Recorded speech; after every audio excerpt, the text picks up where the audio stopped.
YouTube के सभी दर्शकों को मेरा नमस्कार। आप सभी को राधे राधे, जय श्री कृष्ण। प्यारे बच्चों, कैसे हो आप सभी लोग? उम्मीद करता हूँ आप अच्छे होंगे और आपकी पढ़ाई भी ठीक चल रही होगी। बेटा, आज की क्लास में हम आपका क्लास 7th जो इंग्लिश की बुक है उसका चैप्टर नंबर 4, जिसका नाम है अनीता फीड्स अप्पू, इसकी 8th ग्रेड अभ्यास पुस्तिका को सॉल्व करेंगे। तो अपनी अभ्यास पुस्तिका निकालिए और मेरे साथ साथ इस अभ्यास को हल कीजिए। ये क्लास नंबर 7 है प्यारे बच्चों, ठीक है। तो इसमें हम कुछ प्रश्नों को हल करेंगे लेसन 4 के, बाकी हुई प्रश्नों को नेक्स्ट क्लास नंबर 8 में हल करेंगे।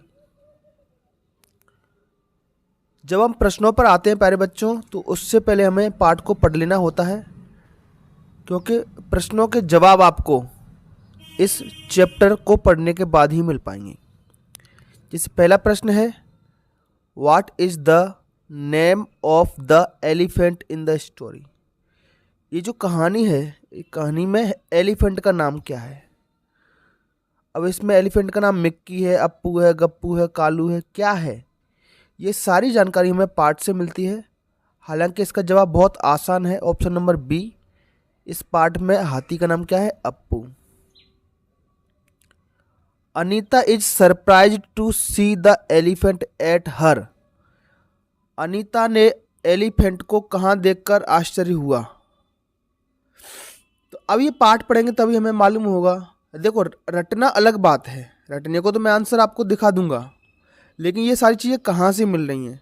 आगे भी प्रश्न आएंगे तो उनके भी जवाब कहाँ कहाँ से आएंगे, इसके लिए हमें चैप्टर को पहले पढ़ना होता है। तो 2 मिनट में शॉर्ट में संक्षेप में मैं आपको चैप्टर समझा देता हूँ चित्रों की सहायता से। तो ये कहानी है एक लड़की की और उसकी माँ से उसकी बातचीत हो रही है। अब अनीता फीड्स अप्पू, फीड्स मतलब कुछ खिलाना होता है। Anita is very excited today. Excited मतलब उत्साहित, उत्साहित होता है एक्साइटेड का मतलब। She has red a story about Appu. उसने अप्पू के बारे में कहानी सुनी है। The elephant and seen an elephant in the movies and cartoon show on TV. TV पर उसने कार्टून शो में, जानवरों की मूवी में इस हाथी को देखा है। But today she is surprise to see Appu at her door. देखो, ये यहाँ से प्रश्न नंबर 2 का जवाब आपको मिल जाएगा। आज वह अपने दरवाजे पर हाथी को देखकर सरप्राइज हो गई, मतलब आश्चर्यचकित हो गई है। तो दूसरे प्रश्न का जवाब है हर डोर। जहां जहां पर मैंने रेड कर दिया है वहां से प्रश्नों के जवाब बनेंगे। अनीता, माँ गिव मी सम बनाना। मुझे कुछ बनाना दीजिए। शुगर कैन मतलब गन्ना दीजिए। I want to feed Appu. मैं अप्पू को फीड कराना चाहती हूँ, मतलब कुछ खिलाना चाहती हूँ। माँ कहती है what are you talking about. तुम किसके बारे में बात कर रही हो? अनीता कहती है माँ, you won't believe it, Appu the elephant is at our gate. Appu हाथी हमारे गेट पर है। माँ, Appu the elephant. Anxiously, anxiously मतलब चिंतित होते। Where is your father. तुम्हारे पिताजी क्या? एनेक्सियस मतलब चिंतित होता है, चिंतित। बेटा देखो, एनेक्सियस या समझ लीजिए ANXIOUS, एनेक्सियस। ये आपका एडजेक्टिव है। क्या है? विशेषण है। इसमें हमने क्या लगा दिया? LY लगा दिया, तो ये आपका एडवर्ब बन जाएगा। आगे जब हम एक्सरसाइज करेंगे वहां पर ऐसा प्रश्न आएगा, इसलिए मैंने यहाँ को रेड कर दिया है और समझा दिया है। एनेक्सियस ये आपका एक एडजेक्टिव है, इसमें LY जोड़ दो तो ये एडवर्ब बन जाएगा। Anita, he is right there outside and भैया is giving Appu some water to drink. भैया, अब ये अपने बड़े भाई को भैया कह रही है, तो प्रश्न आएगा भैया किसको कहा गया है? एल्डर ब्रदर को। बड़े भाई को क्या कहते हैं? भैया। आपके घर में भी आपका बड़ा भाई होगा तो उसको आप क्या कहते हो? है ना? तो ये अनीता बड़े भाई को भैया कह रही है। Is giving Appu some water to drink. Appu को पीने के लिए कुछ पानी दे रहे हैं। ओ माँ, he can drink a bucket full of water at one गो। इसको याद करें, एट वन गो मतलब एक ही बार में। यहां से प्रश्न पूछा गया है एक ही बार में हाथी ने पानी कैसे पी लिया, एट वन गो। ये मैंने रेड कर दिया है, यहां से भी प्रश्न पूछा गया है। माँ and he can eat a whole tree at one go too. क्या वो पूरे पेड़ को भी एक बार में खा सकता है। Anita, yes yes I want to feed the elephant, can I take this banana and sugar cane to feed him. क्या मैं ये बनाना और गन्ने के कुछ पौधे हैं उसको खिलाने के लिए ले सकती हूँ माँ। और yes and also take some leaves of the banana tree from the courtyard. Courtyard माने होता है आंगन, आंगन से कुछ केले की पत्तियां ले आओ, है ना, leaves of the banana tree. Anita, thank you माँ, धन्यवाद कहती है माँ। Come I will go with you. बेटा आई और इस तरीके से शॉर्ट फॉर्म में लिखा गया है, इसका पूरा फॉर्म होता है आई विल। ये भी प्रश्न में पूछा गया है, ठीक है। शॉर्ट रूप में ऐसे लिखते हैं आई, इसको जब फुल फॉर्म में लिखेंगे तो आई विल होता है ये। I will go with you, it's fun to watch an elephant gobbling up food. बेटा गॉबलिंग क्या होती है इसको याद रखें, ये भी पूछा गया। गॉबलिंग मतलब तेज आवाज के साथ कुछ खाना, जैसे हाथी खाता है तो तेज आवाज आती है, तेज आवाज के साथ खाना, जल्दी जल्दी खाना, उसको गॉबलिंग कहते हैं। The mahout will be happy if we feed the elephant. Mahout कौन होता है बेटा, जो हाथी को ट्रेंड करता है, हाथी को घुमाता है पूरे शहर में, उसको महावत कहते हैं, ठीक है। तो उसको खुशी होगी कि हम हाथी को कुछ खिला रहे हैं। अनीता, माँ see how the elephant is taking the banana in his trunk. अपनी सूंड में देखो, हाथी की जो सूंड होती है जिससे भोजन करता है उसको कहते हैं ट्रंक। ये भी प्रश्न पूछा गया है, ठीक है। Putting them into his mouth, trunk से एक हाथ की तरह अपने मुंह में भोजन को ले रहा है। He is using his trunk like a hand, एक हाथ की तरह अपनी सूंड को उपयोग कर रहा है। देखो भैया, भैया का अर्थ लिखा है एल्डर ब्रदर, ठीक है, इसको याद रखना। बाकी एक प्रश्न और है, महावत कहता है well we have a howdah. Howdah क्या होता है, ये जो इसमें बच्चे बैठे हैं howdah. More than 6 children can easily fit into it. Howdah में एक साथ 6 से ज़्यादा बच्चे बैठ सकते हैं, है ना। ये चीज़ आप याद रखना, यहाँ प्रश्न में बताया गया है। और क्या बताया गया है, तो महावत ने बच्चों को हाथी की पीठ पर बैठा दिया। दे आर एक्साइटेड, बच्चे कैसे थे, उत्साहित थे। एंड अ लिटिल स्केर्ड, और थोड़े से डरे हुए। लिटिल माने थोड़े से डरे हुए थे, याद रहेगा। Appu stands up and starts walking, जब हाथी चलने के लिए खड़ा हुआ और उसने चलना शुरू किया तो बच्चे एक्साइटेड थे और थोड़े से डरे हुए थे। यहां से भी प्रश्न पूछा गया है। फिर वो पार्क तक गए हाथी पर बैठकर, उन्हें बहुत मजा आया, ठीक है, और बच्चे बहुत खुश थे। ये पूरा पाठ हो गया है। अब आते हैं अपने प्रश्नों की तरफ, बहुत इजीली आंसर हो जाएंगे। देखो यहां से मिल गया दूसरे का answer. Anita is surprise to see the elephant at her door, उसको दरवाजे पर हाथी दिखा। क्वेश्चन नंबर 3, ये बेटा पार्ट से हटके पूछा गया है। हाथी के बारे में कुछ बातें दी गई हैं, उन पर आपको सोचना है और बताना कौन सी बात सही है। A herd may have 20-25 female elephants and young ones. एक झुंड में लगभग 20 से 25 हथनियां होती हैं और उनके बच्चे होते हैं। ये सही बात है गलत? बिल्कुल सही बात है प्यारे बच्चों। Male elephants live in the herd till 4 and 5 years old. 4-5 साल तक जो मेल हाथी रहता है वो झुंड में रहता है। वाक्य number C, an adult elephant can eat more than 100 kilograms of leaves and twigs in a day.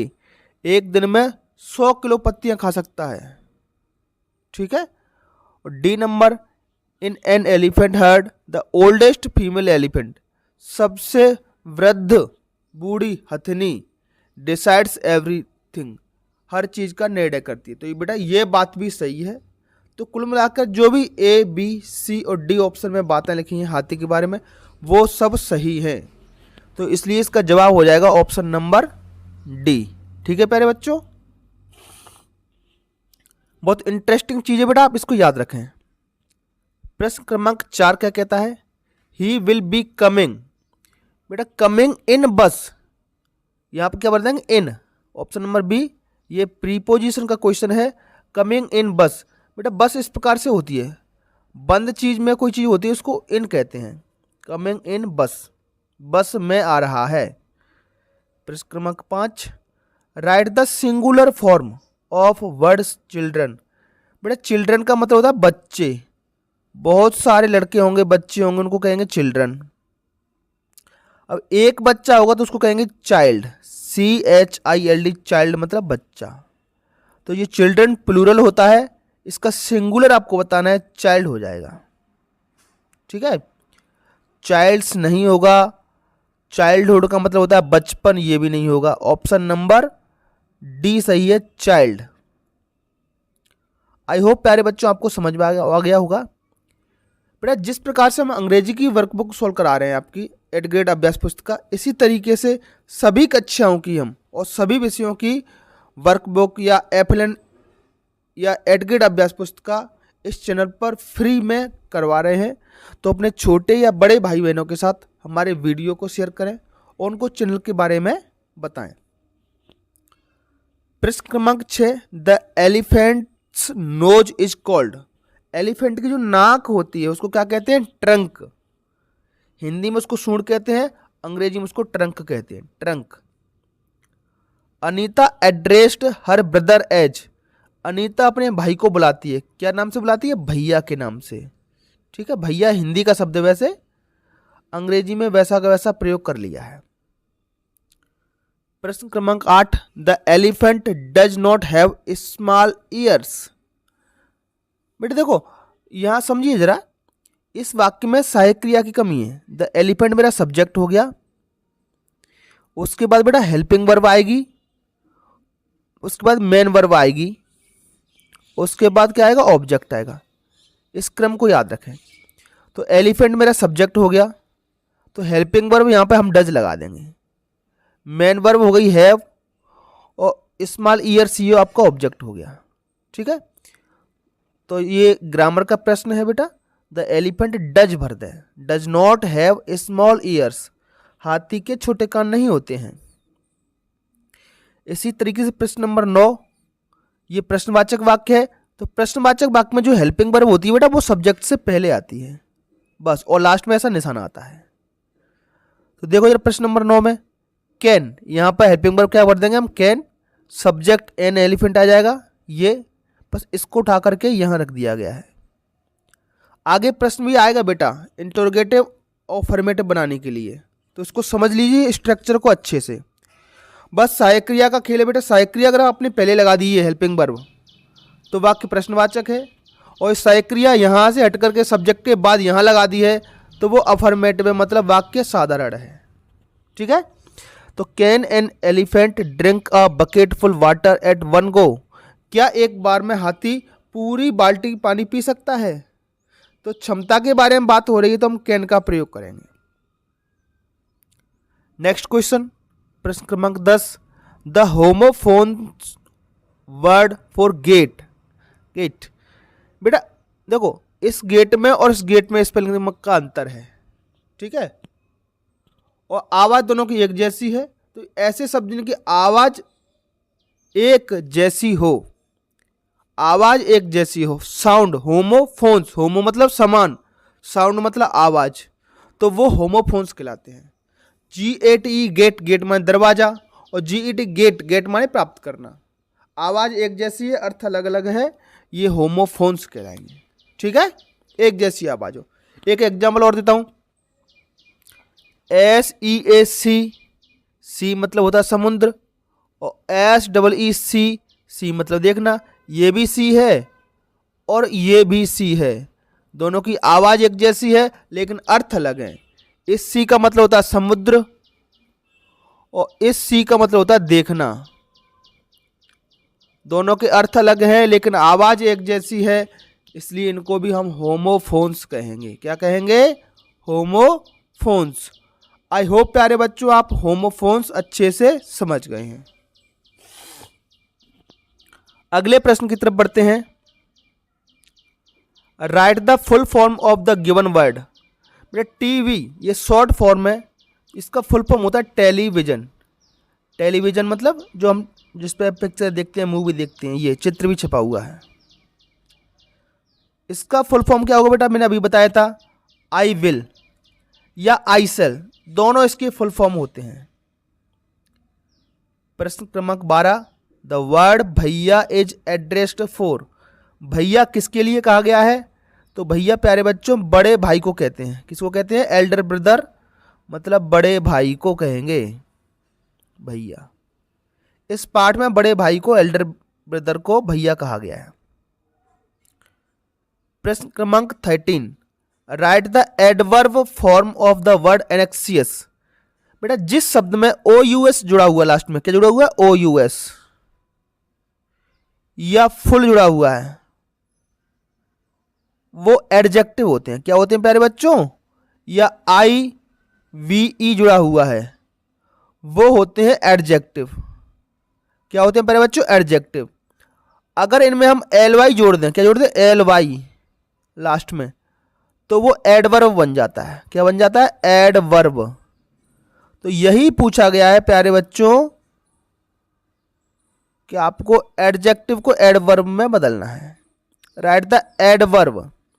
तो एनेक्सियस ये एडजेक्टिव है, इसमें एल वाई लगा दो लास्ट में, एनेक्सियसली, ये आपका एडवर्ब हो जाएगा।